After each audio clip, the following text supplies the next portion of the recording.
Let me ask you a question that's gonna make you feel really uncomfortable. In 5 years, who is actually gonna care about the number on the piece of paper you're stressing over right now? Think about it. Right now, your entire world is closing in. You've got your finals, you've got your tests, and your entire friend group is stuck in this loop where the only thing you talk about is, yo, what did you get on the math test? Bro, if I don't get 90%, I'm cooked, bro. You're basing your entire identity, self-worth, and your future happiness on a percentage. But I'm here to tell you the truth, your teachers, or maybe even your parents won't. Nobody cares. In 2030, nobody's gonna ask you what you got on your chemistry test. Nobody's gonna care if you were the smart kid or the struggling kid. If you're letting these exams destroy your mental health and make you feel like a failure, you're falling for the biggest lie in the education system. It's crazy how friend groups change during exam seasons. You see the kids who get 100% walk around like they just won a Nobel Prize thinking they've made it, and you see the kid who got 60% act like their dog just died. But here's the reality. Getting 100% on a test makes you smart for exactly 1 week. After that, it's the same shit. It doesn't actually change who you are. It doesn't make you a better person, and it definitely doesn't guarantee you success in life. I've seen kids who were straight A students in high school and reach 22 and have absolutely zero social skills, zero worth ethic, and no idea how the real world works because they spent their entire youth chasing a gold star from a teacher. On the flip side, if you failed, it's not the end of the world. Unless you literally need that grade to get into a specific program like medicine or law, that F is just a letter. It's not a reflection of your intelligence. It's a reflection of how well you can memorize a textbook for 45 minutes. Now, let's be balanced here. I'm not saying you should just walk into class and flip the table. I passed my exams. I did well. There's a specific group of you where grades do matter. If your goal is to become a doctor or a scientist or an engineer or a lawyer, yeah, you need that grades. You can't hustle your way to become a heart surgeon. You need a degree for that. But let's talk to the 90% of you. If you're sitting there telling everyone, I'm gonna become an entrepreneur, I'm gonna make money online, I'm gonna become a creator, but you're crying over history tests, why? If your goal has nothing to do with the traditional system, why are you letting the system's metrics define your happiness? If you're doing nothing outside of school to build your own path, then 100% on a test isn't going to save you. And if you're working on your own stuff, then a 40% isn't going to stop you. Let's talk about the scariest person you're gonna meet in 5 years. The guy who was the smartest kid in your grade and did absolutely nothing else. School is basically a giant game of Simon Says, as cringy as it is. The teacher says, memorize this, and you do it. The teacher says, sit here for an hour, and you do it. If you're good at following instructions, the system gives you 100% and tells you you're a genius. But here's the problem. The real world doesn't give a damn about how well you follow instructions. In the real world, there is no teacher standing over your shoulder telling you what to study. There is no syllabus for making money or building a life. If you spend your entire teenage years being a good student, you're training yourself to be a high-level employee, not a leader. You're training yourself to wait for permission before you take action. I've seen it happen. The straight A student goes to college, gets a safe degree, and ends up in a cubicle working for the guy who got C's in his high school but spent his weekends actually building something. Why? Because the C student learned how to fail. He learned how to handle the disappointment of a bad grade and keep moving. The straight A student is often so terrified of seeing 99 instead of 100 that they never take any real risks. They're paralyzed by the fear of being wrong. Don't let a perfect transcript become a cage that keeps you from trying anything difficult. But wait, I do need to talk to the people who use school as a scam as an excuse to be lazy. This is the biggest trap of all.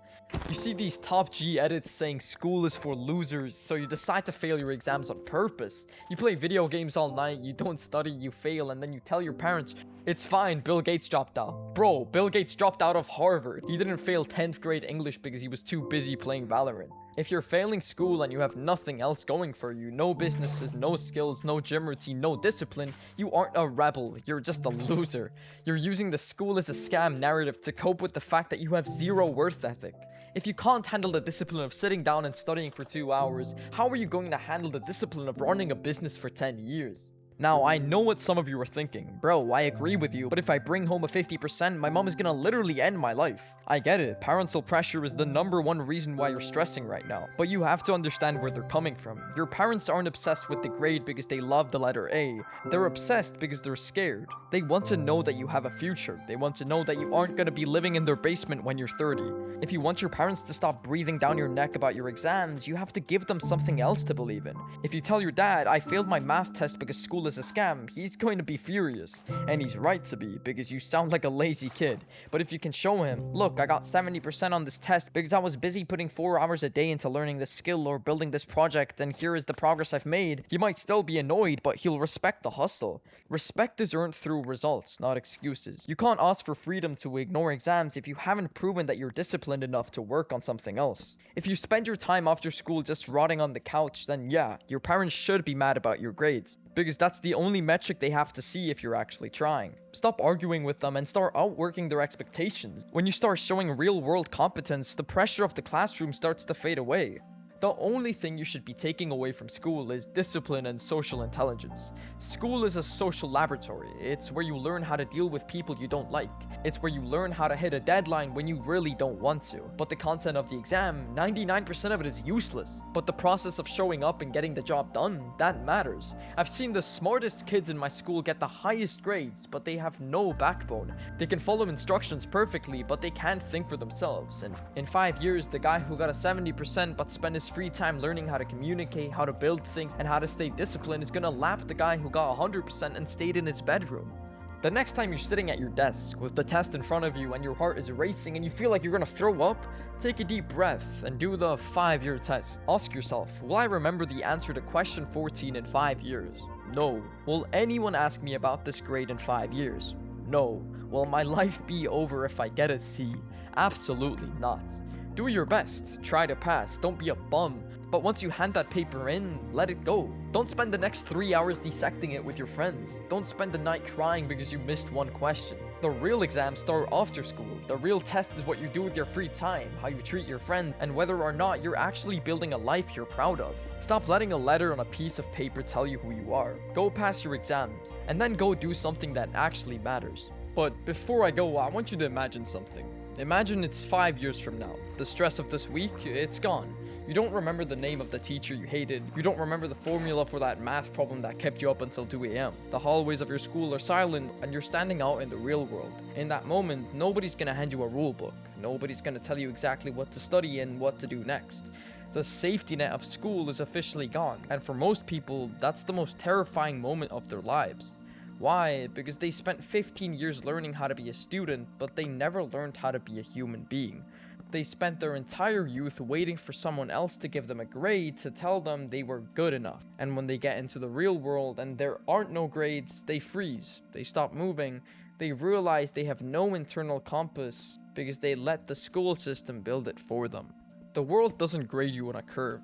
The world doesn't care if you tried your best. The world only cares about one thing: value, what you can actually do. Can you solve problems? Can you lead people? Can you stay disciplined when nobody's watching? Can you build something out of nothing?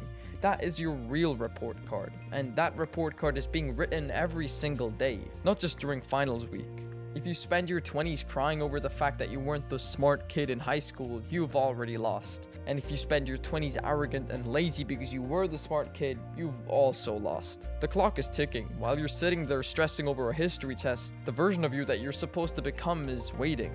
He's waiting for you to realize that school is just a small, noisy room in a massive, infinite mansion. Don't let the walls of that small room be your entire horizon. Go take your tests. Be respectful. Do the work. But the second you walk out of those school doors, I want you to flip a switch in your brain. Stop being a student and start being a builder. Most people are going to spend their whole lives waiting for a gold star that's never coming. They're going to wait for a promotion, wait for a lucky break, wait for someone to tell them it's okay to start. Don't be most people. The most important exam you'll ever take isn't on a desk in a classroom. It's in the choice you make tonight when you close your phone. Are you going to go back to the brain rot, or are you going to start building the person who you were actually meant to become? Success isn't something that's given to you by a teacher. It's something you have to take from a world that doesn't want to give it up. Hand in the paper, walk out of the room, and then, finally, start your real life. I'll see you at the top.